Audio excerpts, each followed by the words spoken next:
आप लगता है नंद बाबा के तो आप पुत्र नहीं है। नंद बाबा इतने नृशंस नहीं है, इतने निर्दयी नहीं है, इतने कठोर नहीं है, लेकिन आप तो हत्यारे हो, निशंस हो। निशंस माने निष्ठुर हो। आप नंद बाबा के पुत्र होते हुए भी आप इतने नृशंस कैसे हो? कहते नृशंस क्यों कहते हो? भगवान ने कौन सी निशंसता की? का आप चिंतन करो ना कि जैसे कि कोई कसाई बकरी को खरीदता है, बकरों को खरीदता है, फिर खूब खिलाता है, पिलाता है, तगड़ा बनाता है, और एक दिन उनके त्योहार आने पर खुद ही उनको काट डालता है। हम भी आपके प्रेम से, आपके स्नेह से, आपकी मधुर चितवन से जीवंत हुए हैं, लेकिन किसी का गला काटना केवल तलवार से ही गला काटना नहीं होता है गोविंद। तुम जिसे एक बार अपनी प्यार भरी निगाहों से देख लो और फिर वो दृष्टि अपनी तरफ से हटा लो, तो क्या ये उनकी मौत नहीं? बरद निग्न तो नेह किम बदा। फिर चितवन को हटा लेने के बाद में क्या ये हमारी मौत नहीं हो रही? क्या ये मौत आपसे अविगत है? आप नहीं जानते इसको? बरद निग्न बदा। और यदि आपको मारना ही था तो ऐसे कई अवसर उपलब्ध हुए थे, आपने क्यों नहीं मरने दिया? हम स्वाभाविक मौत मर जाते तो हमें दुख नहीं होता, पर आपके वियोग में तड़प तड़प के मरना गोविंद बहुत असह्य हो रहा है, हमसे बर्दाश्त नहीं होता। विष जला पया। हम ब्रजवासी यमुना के जहरीले जल को पी करके मर गए थे। अगर आज मरना था तो उस समय हमें जिंदा क्यों छोड़ा, क्यों बचाया? अपनी हमें संजीवनी से उसी समय मर जाने देते। व्याल राक्षस अगासुर के मुख में सब चले गए थे, क्यों बचाया आपने? मारना था तो उसी समय मर जाने देते। वर्ष मारता इंद्र के कुपित होने पर जो मूसलाधार वर्षा में सारा ब्रजमंडल बह रहा था, क्यों बचाया आपने? अगर ऐसे ही मारना था तो उसी समय मर जाने देते। विश्व तो भया त्रिकमते भयम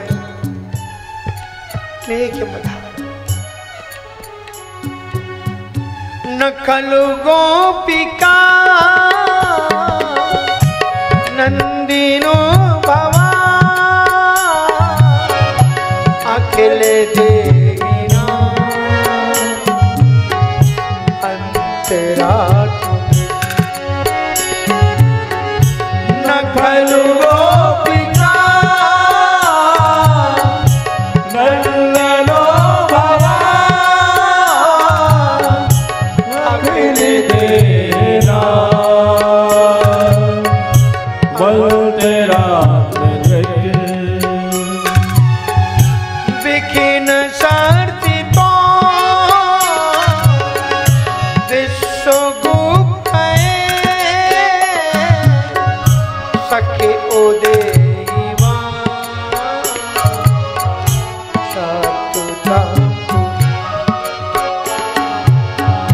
विकर साथी तो विश्वगुप्त सखे ओदेवा सातता बोले जयति तेरी कम जन्म नाम जा श्रेयते मेरा ससुरते। इस प्रकार में गोपियों ने बहुत करुणा में 19 श्लोकों को गाया है, और अंतिम एक ऐसा श्लोक है जिसने गोविंद को द्रवित कर दिया है। यत्ते सुजात चरणाम्बुरुहं स्तनेषु भीतासनै प्रिय दधि मही कर्क से तेनाटवी मटसी व्यत तेनैव कुंचित कूर्पादिवद्रुमति धीर भवदायुषा तत्सुखी सुखत्तम।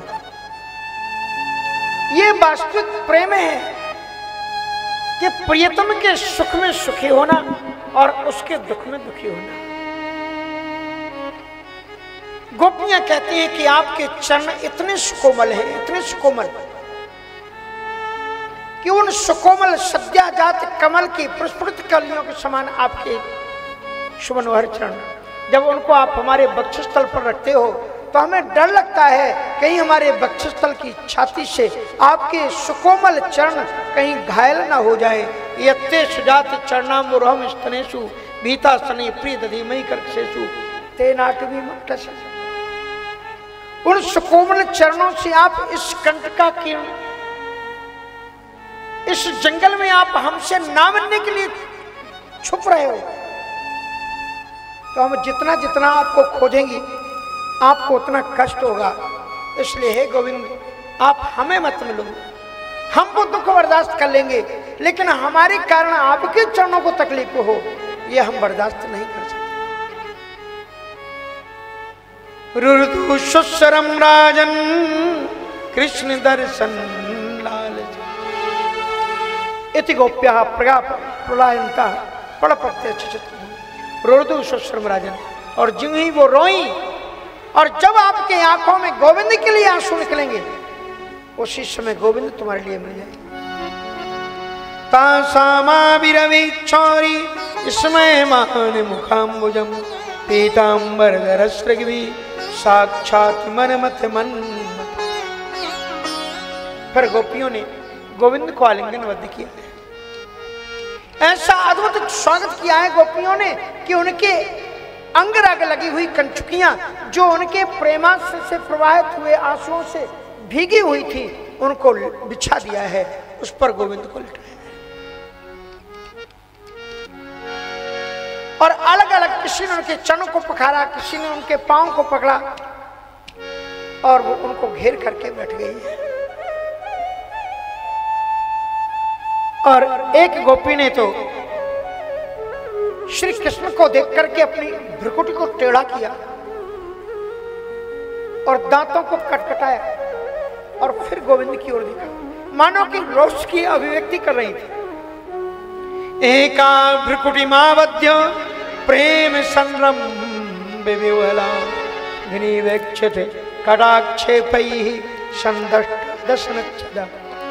ये क्रोध की अभिव्यक्ति का एक दृश्य है कि प्रेममयी क्रोध में कैसे अपने गोविंद को। और एक ने क्या किया, तम काचिन्नेत्ररंध्रेण हृदय कृत्य निमील्य चा पुलकांग्युपकुह्यास्ते योगी वानंद सम। एक गोपी ने अपनी आंखों को बंद कर लिया, ठंडी सांस ले रही है। क्या कर रही है?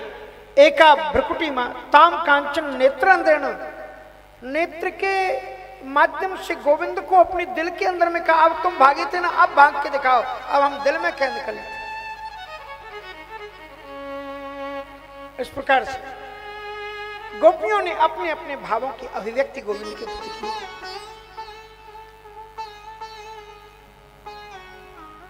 और गोपियों ने गोविंद से अनेक प्रश्न प्रेम संबंध में किए।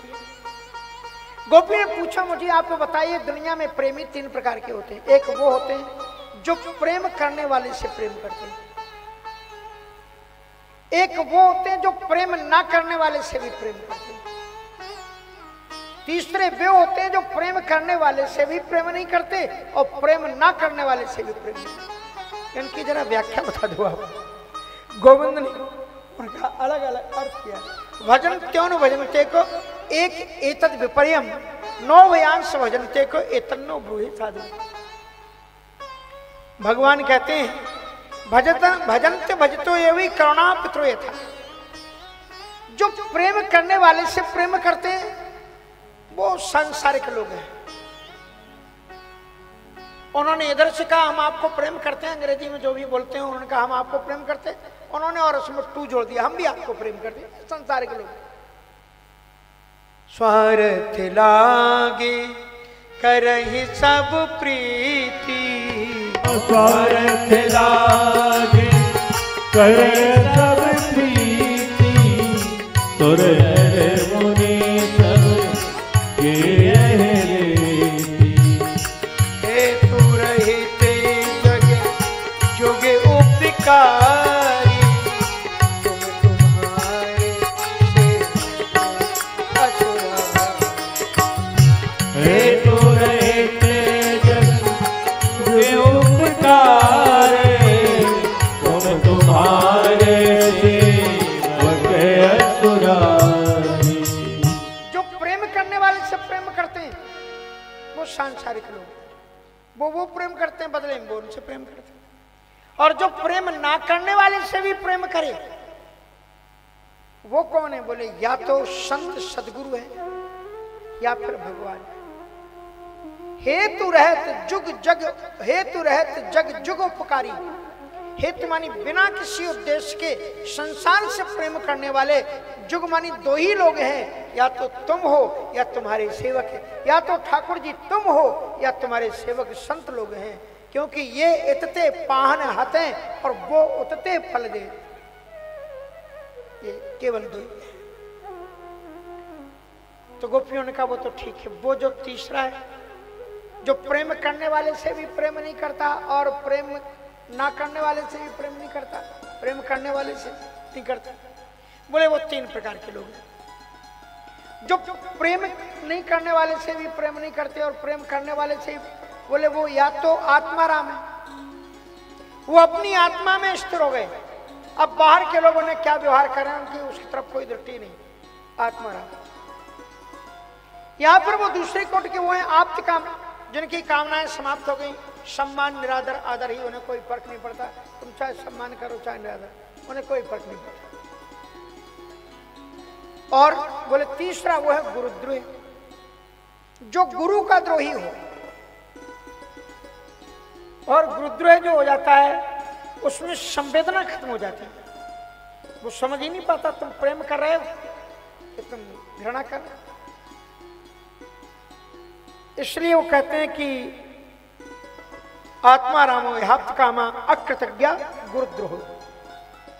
अकृतज्ञ होता है जो किए हुए को ना माने, कितना भी आप कल्याण करो। बहुत से बच्चे ऐसे होते हैं, माता पिता ने पूरी जिंदगी खपा दी उन बच्चों के लिए, और वो बच्चे माँ बाप से कहते तुमने क्या किया मेरे लिए। अकृतज्ञ गुरुद्रोह। उन्हें क्या मालूम, उस माँ से पूछो जिस माँ ने तुम्हें 9 माँ। एक बच्चे ने अपनी माँ से कहा कि तुमने क्या किया मेरे लिए। कहा बेटा आओ मेरे पास, मैं तुम्हें बताती हूँ तुम्हारे लिए क्या किया।